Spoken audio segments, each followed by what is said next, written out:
Если раньше учителя должны были располагать плакатами и порой сами изготовляли демонстрационный материал, то сегодня в интернете можно найти готовые плакаты, картины, видеоролики или сделать их самим, только уже не гуашью на ватмане, а, к примеру, в различных программах, выводя все необходимое на проектор. Обеспечить наглядность стало в разы проще.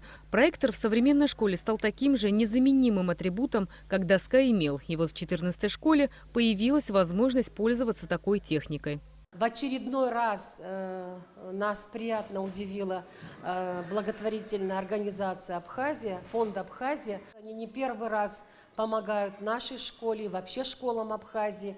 Мы получили сегодня проектор в полном комплекте с экраном. Современные технологии позволяют приобрести проекторы для образования, которые дарят преподавателям новые возможности, а школьникам знания, приобретаемые не за счет скучной зубрежки, а в ходе увлекательного занятия в классе, похожего на игру. В 14-й школе планируют полностью перейти на интерактивное обучение начальных классов. Я работаю в этой школе уже с 90-го года, значит, я работаю почти 28 лет.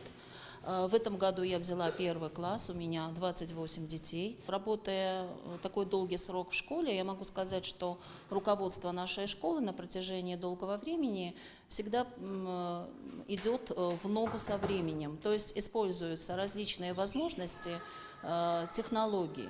Это очень важно для развития наших учащихся. В 6-й средней школе в дар преподнесли 2 новых компьютера для оснащения кабинета информатики. Проект помощи школам городским и сельским у нас начался в конце 2014 года и продолжается по сей день. Наша большая мечта, чтобы у каждого ребенка была возможность сидеть за компьютером и обучаться. К сожалению, пока мы делаем то, что мы можем сделать. Большое спасибо всем тем, кто поддержал этот проект. Это группа депутатов, это МВД республики, это начальник ГАИ республики. Это просто люди, которые приходят, покупают то, что мы предлагаем как продукт реализации, чтобы пополнить свои возможности финансовые. Сегодня привезли 2 компьютера. Я думаю, что в дальнейшем они, как обещали, помогут. Я хочу выразить от имени всего коллектива, это и ученического коллектива, и педагогического коллектива, большую благодарность за такую оказанную помощь. Проектор, специальное полотно, акустическая система, компьютер были переданы дошкольному образовательному учреждению «Сказка». Акция по оснащению техникой школ Абхазии была начата 15 декабря прошлого года. Учредитель благотворительного фонда «Абхазия» Лаша Саканя выступил с предложением о продаже так называемых красивых госномерных знаков с целью использования средств, полученных от их продажи, для оснащения школ необходимой оргтехникой.